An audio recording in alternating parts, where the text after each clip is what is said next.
Honorable Ikenga Imo Ugochinyere, representing Idato North and South Federal Constituency here in the National Assembly. Honorable Ikenga Imo Ugochinyere. Honorable. Thank you for the opportunity. Please, the hot seat. Sorry, we have to move you out from your busy moment now. How's Nigeria treating you? Fine, very fine. 64 years of independence. Where are we? Nowhere. We're not even on the path to going anywhere. We know we are doing the wrong thing, but it's just that we keep doing it because, to me, 64 years after, government has become a business outpost, 70%. So, elections doesn't count. Judiciary doesn't in some cases. Security agencies are running around politicians, turning themselves into talks to help them get to power. So 64 years after, what institution have worked or is working to put us on the path to being like even Ghana or Dubai or America? Ethnicity, religious divide. Of course, there's some level of stability. Don't you see their election? Well, mad people down here. Non-entities who are supposed to be in prison run up and down, disturbing the peace of the town because they find a way to dip their hand in public fund. And then these are people supposed to be in prison. So Ghana is far, far better. You can't even compare. Look at that democratic process. You can predict the election. You can see opposition in parliament. The president escaped it with one vote or thereabout in parliament. But the opposition produced the speaker, the NDC, 166 to 165. That's an outcome of a competitive election. And now NDC is being predicted that they may likely win the upcoming election. But here, if you like predict from morning till night, they will change the result. Changing of result is a criminal offense, an act of treason. The same thing with military coup. So if you know the same importance that you attach to a military coup or military attempt, that's what you attach to those idiots who change these figures.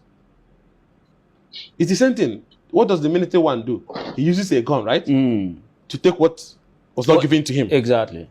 What does the other one do? He uses the same gun. The same gun. The election. And hosts those who are supposed to conduct it hostage and then writes it. As he so pleases. Both is military coup. Because both doesn't have the imprint of the people. It's not like 64 years after. Is it not security agencies that are the ones rigging the election, helping them? Enabling criminality. And then you enable him to get to office.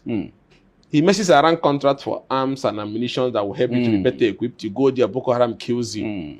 You are the one that created what is killing you, not nobody. Same thing with lecturers. No? That's when I see us to go on strike, I laugh. 80% of leaders who are in office today who have refused to pay teachers, who elected them, who announced the result that brought them to professors. And they want to go on strike.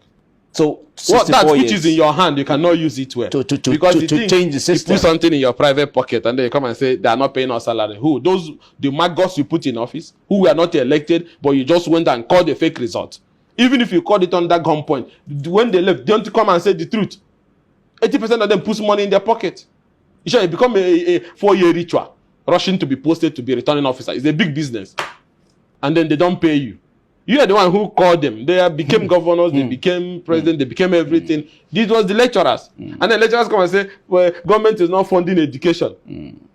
Your criminal partners are not funding education. You say, which government? Is there a government? You are the one that put those people. They were not validly elected. You call fake results. Results without accreditation. Results that the total number of vote cast is 200% higher than the accredited figure. And you say people should. So would you say that the Nigerian people deserve what they get or what they have gotten from the leaders? First of all, the leaders fail the people. Then out of desperation, the people now join the leaders to be somehow criminal. Because they collect money to vote now. When you send that little one as youth copper to go and do ad hoc stuff, the first thing now, he wants to be posted to Kano, Lagos, Rivers. Why? Where they say they can give them money. And then when you finish putting them in office, you open your dirty mouth, you say you don't have a job. You had a job. Your job was 20,000. So when you finish it, you shut up.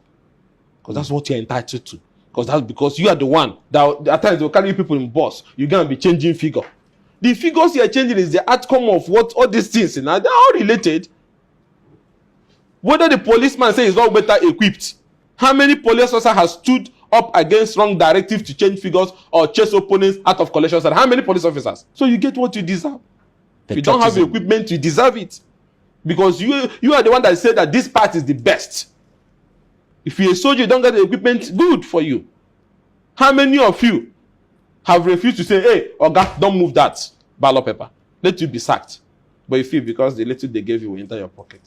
So they have debates everything is